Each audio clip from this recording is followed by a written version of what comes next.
Quelle est l'armée européenne la plus importante? C'est l'armée ukrainienne. C'est la plus grande armée d'Europe. Ils sont quasiment à 1 million de combattants. Nous en sommes tous très loin. Nous, on a une armée qui est beaucoup mieux équipée, qui a la capacité nucléaire, très bien.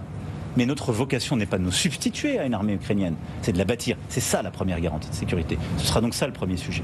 Et après, c'est les forces de réassurance. Mais les forces de réassurance, je vous l'ai dit, c'est une signature stratégique. Et donc c'est pas du tout le nombre qui compte, mais c'est de dire, on est là, à Odessa, à Kiev, pour dire là, pas touche, en quelque sorte. Et avoir des garanties stables. Parce que c'est aussi nos frontières. Alors, on a de la chance, on a un militaire sur le plateau. C'est pas le nombre qui compte. Vous savez ce qu'on dit, c'est pas la taille qui compte, c'est pas le nombre qui compte. Je ne sais pas ce qui est vrai ou pas. Chacun se fera son avis, mais en matière militaire. En matière militaire, la taille, ça compte quand même. Quoi qu'on dise, hein. C'est quand même mieux d'être 50 000 que 5 000, quoi, hein, par exemple. C'est l'expérience qui se tend à le prouver. Non, alors, sur toutes ces choses, d'abord, oui, il faut quand même le rappeler, c'est quelque chose qui ne peut survenir qu'après une paix. Et on en est encore assez loin, quand même. Hein. Un arrêt des combats.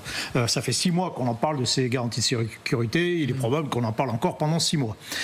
Ensuite, d'un point de vue plus concret, plus militaire, une fois qu'on a cet arrêt des combats, on a une ligne, il y a 2 missions militaires qui se dessinent. La première qui a été évoquée, c'est par Violeta, c'est cette idée, c'est il faut, sur cette ligne d'arrêt, il faut quand même peut-être vérifier. Alors c'est une des lignes, on compare ça par exemple à la Corée, mais la Corée en réalité c'est tout petit. La ligne 248 km. Oui, mais voilà, donc ça c'est la ligne de front à surveiller la plus grande. Je suis en train de réfléchir dans l'histoire. 1100 km de front. 1100 km de front le reste des frontières. Donc, Russie et Biélorussie. 2 armées face à face sur plus de 1000 km. Il faut peut-être effectivement une mission, en tout cas militaire, de contrôle, de vérification que au moins le cessez-le-feu ou cette forme d'arrêt de combat soit respectée. Sachant que ces forces ne peuvent pas être, on va dire, pour les Russes, n'accepteront jamais d'avoir en face des troupes de l'OTAN dans cette mission. Donc ce sera plutôt une mission onusienne, classique, ou l'OSCE, quelque chose comme ça. Bon, une mission neutre qui surveille les choses. Ensuite, il y a cette fameuse vraie garantie de sécurité. En fait, c'est ce qu'on appelle garantie de sécurité, c'est une alliance militaire. Il ne faut pas tourner autour du pot, c'est une alliance militaire. On s'associe, on s'allie avec un pays, on dit, si vous êtes attaqué, on vous protège.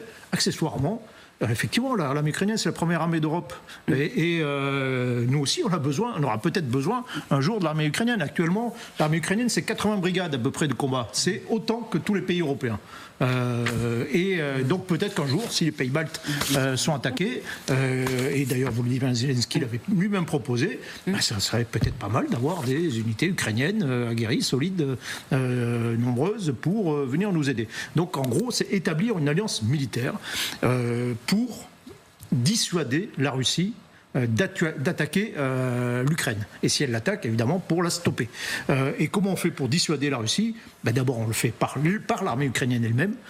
C'est le premier mur de défense de son propre pays. Donc il faudra continuer quand même à aider l'armée ukrainienne, enfin à coopérer en tout cas avec elle. Donc ça peut aussi passer par des conseillers, des techniciens, de tout ce que vous voulez, sur place en Ukraine avec l'armée ukrainienne, et inversement peut-être chez nous. Enfin qu'il faut qu'il y ait une forme de coopération. Et puis ensuite, il y a la question des troupes. Voilà, c'est évidemment le point sensible, c'est des troupes déployées pour aider l'Ukraine à dissuader une attaque russe. De la même façon qu'on a des troupes en petite quantité dans les pays baltes. Vous avez 300 soldats français qui sont en Estonie, vous avez des bataillons multinationaux, c'est exactement le même principe. Et donc là, il y a plein de questions qui se posent, c'est qui ? Parce que c'est quand même une mission malgré tout un peu risquée. Donc qui va essayer de prendre des risques en envoyant des soldats sur une ligne de front potentielle ? En réalité, vous allez voir très vite que le pot de chagrin... Sur les 31 que la coalition des volontaires, ça va vite se réduire à... Il y a au moins deux dont on est à peu près sûr. Français, la Grande-Bretagne, la France. Et encore. Oui, peut-être. Encore, c'est une opération militaire. Donc, mais ça, c'est une question importante. Est-ce que ça passe par le Parlement ? Exactement. Il faut quand même, malgré tout, une approbation du Parlement. Et c'est pas tant gagné que ça. Mais les 2 armées qui se battent en Europe, qui prennent des risques, c'est les Britanniques, c'est les Français. Bon, donc c'est le noyau. Cela, on peut s'y attendre. Et après, il y a les Polonais qui peuvent, on peut imaginer. Oui, après, ils ont dit non. Voilà, bon, autant pour moi. J'avais loupé ça.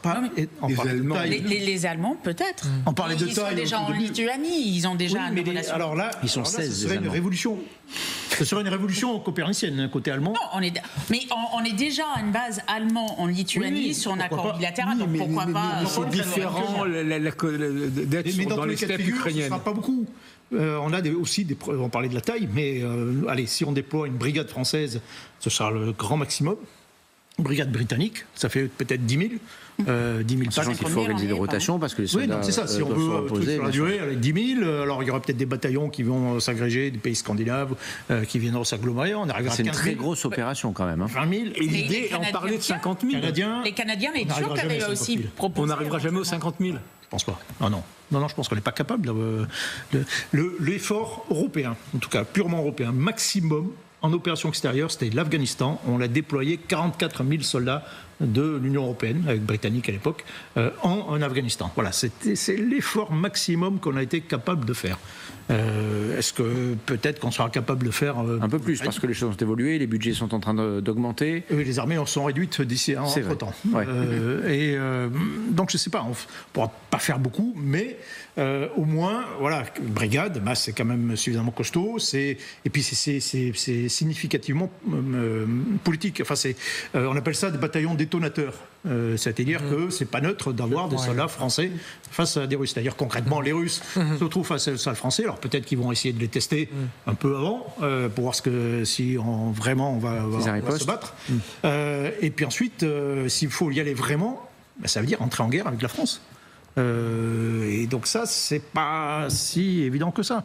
Est-ce qu'il y a d'autres alternatives? Par exemple, ça a été évoqué tout à l'heure par, je crois, Aline Lebay-Kramer, une fermeture, ce que demandent les Ukrainiens depuis le début de cette guerre, c'est-à-dire la close the sky, la fermeture du ciel avec des avions européens, des alliés de l'Ukraine qui garantissent qu'aucune bombe, aucun missile n'arrive sur l'Ukraine. Encore une fois, c'est toujours après signature de quelque chose de paix. C'est-à-dire que là, il y a l'arrêt des combats et que là, oui, effectivement, on peut imaginer d'avoir des patrouilles aériennes dans le ciel. Ça, est-ce que c'est plus facilement organisable en termes logistiques? Peut-être, oui.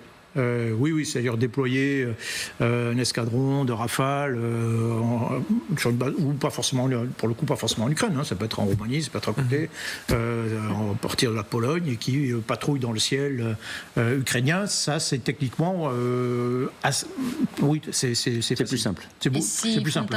S'ils font tomber un avion russe, qu'est-ce qu'il se passe? Ah non, mais ça veut dire qu'il y aura un avion russe qui aura pénétré dans le ciel. Ils feront comme la Turquie avec les avions russes, ils abattront. Et si les Russes tirent de chez eux, parce que c'est ce qu'ils font pour les bombes planantes.